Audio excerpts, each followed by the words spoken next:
the master of cloning. Today, Little Shark would like to discuss cloning with you guys. To make it simple, cloning is asexual reproduction.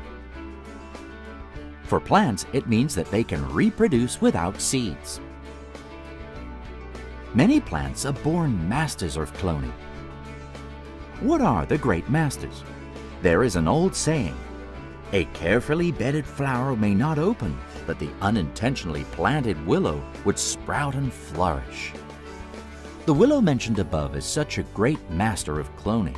If we break one branch of it and push it into the ground, the branch would sprout and grow into a sturdy tree. This method is called taking cuttings. There are many plants that can use such a method. For example, Chinese rose, pomegranate, grape, and so on. They can all adopt this method. Things we usually eat, like potatoes and ginger, are also great masters of cloning. When potatoes and ginger are kept for a long time, they will turn green and germinate. If you put them under the ground, they would take root, sprout, and finally become a plant.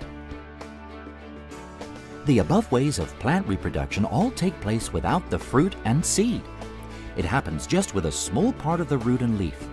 So this is also called nutrient propagation. Humans have long adopted this vegetative reproduction method to grow plants.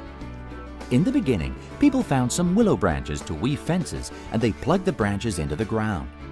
Then they found that the willow branches had begun to sprout.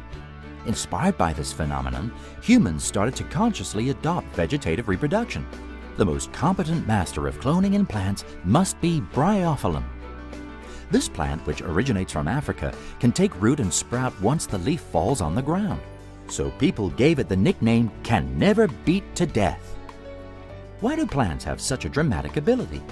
Because the cells of such plants are totipotent. Every single cell would develop into an entire new plant.